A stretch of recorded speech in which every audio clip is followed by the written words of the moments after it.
Top 3 photos with disturbing backstories, part 9 by Mrballen. What's good? How your day going? Morning, evening, night, whenever you're watching this video. Hey, I ain't gonna do a long intro, not gonna talk your ears off. I already read the description, so from the captions, I know what stories are coming up and from the description as well. But regardless though, if you wanna check out the original video, link will be in the description below, but let's go. Today, I'm going to share with you 3 progressively more disturbing stories, and at the end of each of them, I'm going to share with you the picture or video that is famously associated with them. But before I get into today's stories, if you're a fan of the strange, dark, and mysterious delivered in story format, then you've come to the right channel, because that's all I do, and I upload 3, 4, even 5 times every week. So if that's of interest to you, please offer the like button a flimsy plastic outdoor chair, and then once they sit down, kick one of the legs out from under them. Also, please subscribe to this channel and turn on all notifications so you don't miss any of my weekly uploads. Copyright. All right, let's get into today's stories. I did notice though, he did say pictures or videos, huh? Boy. So awkward right here. Number 3.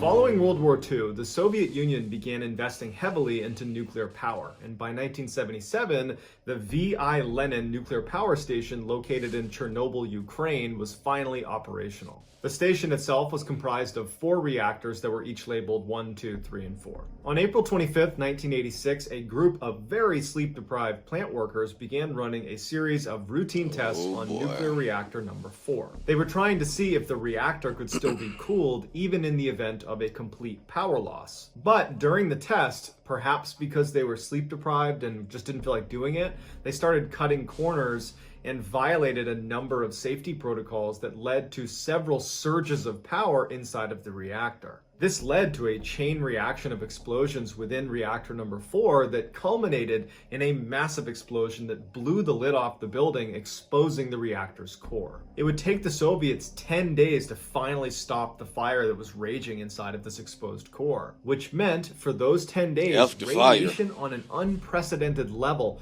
was spewed into the environment by this fire. I mean, not literally, you do got to get it under control, but I know about Chernobyl. I didn't know about this part.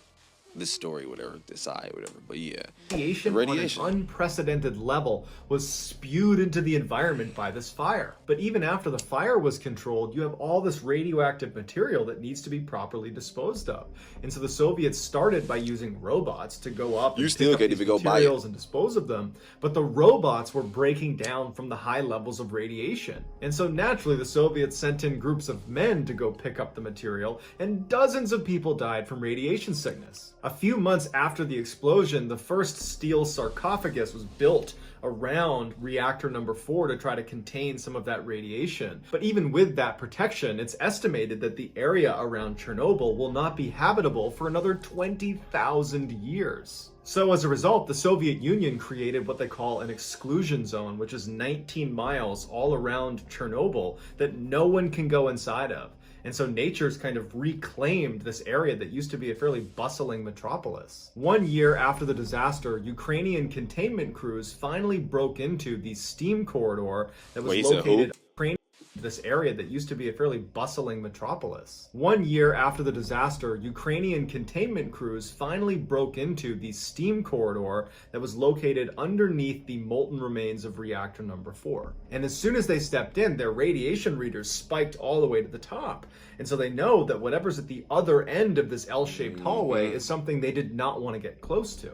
And so they put a camera on a chair with wheels, and they pushed it down the hall to where it finally broke that corner and had a clear line of sight to the other end. And using a timer on the camera, they were able to take a picture of one of the single most dangerous things in the entire world. It became known as the elephant's foot. It was a molten pile of nuclear fuel and melted metal and sand and concrete that had all kind of converged and seeped through. They do kind of look like an elephant foot. Damn, that is crazy as hell. Correct me if I'm wrong. Didn't we recently watch like some ghost videos? I want to say on Nuke. I don't know where, whatever, right? But people were like visiting the spot and kind of going close as hell, right? I could be wrong though. It became known as the elephant's foot. It was a molten pile of nuclear fuel and melted metal and sand and concrete that had all kind of converged and seeped through a pipe meant for steam and found its way into the basement. It was and still is emitting the equivalent level of radiation of 4.5 million chest x-rays every hour. Today, if you were to stand in front of the elephant's foot without proper equipment for 30 seconds, your cells would start to hemorrhage and you would become viciously ill, and you could even die. At 2 minutes of exposure, you're definitely going to die. But not right away. You have 48 hours and there's nothing you can do to stop it. You are 100% going to die. Damn, Mr. Ball, I get it. Shit, I ain't going. On October 31st, 2013, 4 mechanics were performing routine maintenance on a wind turbine in the Netherlands. In the early afternoon, all 4 of them are standing on top of the turbine itself, 2 on one end and 2 on the other, and a small fire breaks out inside of the housing of the turbine, right near where you would go back into the housing. Now, it's unclear what caused the fire, but it's speculated that it was caused by a short circuit. The 2 engineers on this side of the turbine were able to jump over the fire, land in the stairwell, and run their way down to safety. The other 2 on this side had a bad angle and could not make the jump, and so they had to wait until rescue workers showed up to put the fire out. But wind turbines are usually in areas that are very far away from society because they're huge and they're kind of... I always see them whenever I drive from Arizona to Cali. I always see them. They're dope as shit in person. I ain't gonna lie, they're huge as fuck, but... damn. Usually in areas that are very far away from society because they're huge and they're kind of eyesores. And so the response time was not good. The fire department did not show up very quickly, and by the time they got to the wind turbine, that little fire had gotten much, much bigger and had creeped up onto the platform that they are on. And then when the fire department actually started performing their job, the fire had spread well down the stairwell, and so it was very difficult and took a very long time to make their way up using the stairs. And the crane on the truck itself did not extend high enough to reach them either. The 2 trapped mechanics are watching this in real time. They're looking down and they can see the fire department is not going to be able to reach us in time because the fire is now spreading and getting bigger and bigger, and they're being pushed to the very edge of this wind turbine with an 80-meter fall to the ground. As the fire inched closer and closer and closer to them, the men must have realized that they have to make a decision here. They can either sit here and wait and hope for some miracle that perhaps a helicopter shows up and scoops them up, or some other mechanism of rescue is able to occur, or they try to make a run for it through the flames on the top of the turbine into the stairwell and just hope that the fire in the stairwell is not as severe and that maybe they can run through it and make it out the other side. Or the final option is to jump off the side and hope you survive the fall. And so as the fire continued to grow and get closer and closer to them, the men embrace one last time, and then one of them makes a run for it through the flames into the stairwell. His charred body would be found right at the landing of the stairs. He did not make it very far. He really had no hope. The last remaining mechanic is standing there wondering what he should do. He's probably looking down in hopes that he's going to see his friend who just ran in there emerge at the bottom on the ground, safe. But he doesn't. And after a considerable amount of time and the fire is getting closer and closer, he knows his friend didn't make it, and probably not wanting to suffer the fate that his friend did, he jumps. This is the picture of the 2 mechanics embracing for that final time. I'm sure at the time of this picture, they were aware that almost certainly they were not going to get out of this alive. They were 19 and 21 years old. Oh, man. It's just crazy me how someone reality. I'm about to add this plan. Mute it up. My white balance, everything. How someone reality can just change that freaking quick, dog.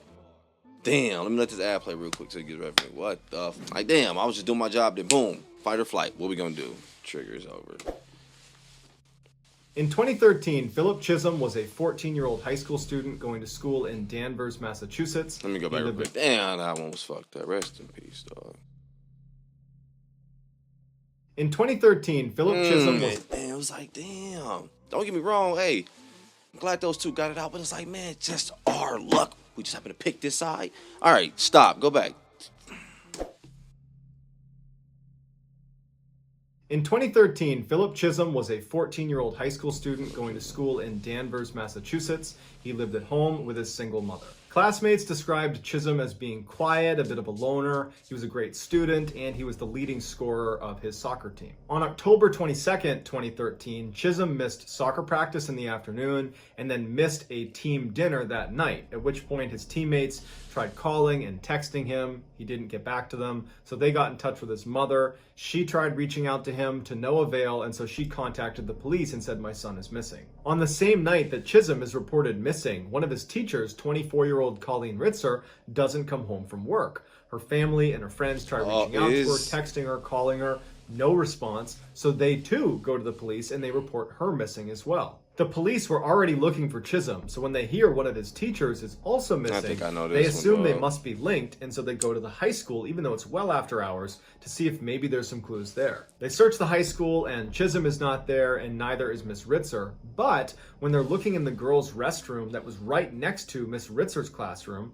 they find a small splash of blood. Even though at the time they had no way of knowing if this blood was connected to Chisholm or Miss Ritzer, they decided they would pull all the security footage for the past 24 hours that was looking in the direction of this bathroom. And they make a startling discovery starting at the 2:54 p.m. mark on October 22nd, the day they went missing. This is Miss Ritzer walking down the hall towards the bathroom that had blood in it. This is Chisholm following Miss Ritzer into the hall. He's looking hesitant. He doesn't really know what he's going to do. He's thinking about following her, and at some point he says, "You know what? I am going to do this." He goes back into the classroom, reemerges with his hood on, and walks down the hall towards the bathroom. This is Chisholm entering the girls' bathroom with surgical gloves on. 11 minutes later, Chisholm would leave the bathroom. Miss Ritzer would still be inside. Chisholm would leave school property, he would run outside, he would get a big recycling bin, and then he would wheel that back into the school, and then he would go back into the bathroom with the recycling bin. At 3:21 p.m., 26 minutes after Chisholm had first entered the girls' bathroom after Miss Ritzer, he re-emerges, now wearing a full face mask. He doesn't have a sweatshirt on anymore, and he's pulling along this recycling bin that looks noticeably heavier than when he brought it in. And that's because Miss Ritzer's body is now stuffed inside of it. Police were able to locate Miss Ritzer's body using the surveillance cameras on the outside of the school. They just watched what he did with the recycling bin, and he didn't bring it very far away from the school. Police were able to quickly track Chisholm down and arrest him because as soon as he was done attacking Miss Ritzer, he used her credit card to go to a movie theater in town and watched a movie. So he's on security cameras watching the movie, and the police were tracking her credit cards because they noticed they were stolen, and they saw that he had swiped the card at this movie theater. So he gets arrested and he's given a life sentence. Here's the footage of Chisholm leaving the girls' bathroom with Miss Ritzer's body inside of that recycling bin. His motives remain unclear, but he claims she used what he called a trigger word that really upset him. So that's going to do it, guys. I hope you enjoyed today's stories. Let me know in the comments what you thought, and I will pin the best comment at the top of the comments section. If you haven't done this already, please offer the like button a flimsy... I ain't gonna lie to you, dog. That second one definitely got my head going in circles out of my white balance tripping again. And the problem is, the reason why, I should say for better wording, I had so many questions. And don't get me wrong, it's not question towards like why they did not do X, Y, Z. Because yeah, that is definitely one of those situations where it's going to be way easier said than done.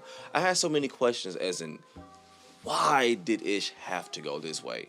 Talking to the universe type situation. Like, why was it like, damn, I just happened to pick the bad side? Why was it, damn, this one just happened to catch on fire? It was so much shit where it's like, man, questions that you can't get answers to. And life just happens situation. So yeah, definitely rest in peace, man. That one effed me up. It was like, damn, I just picked this side, huh? What the fuck?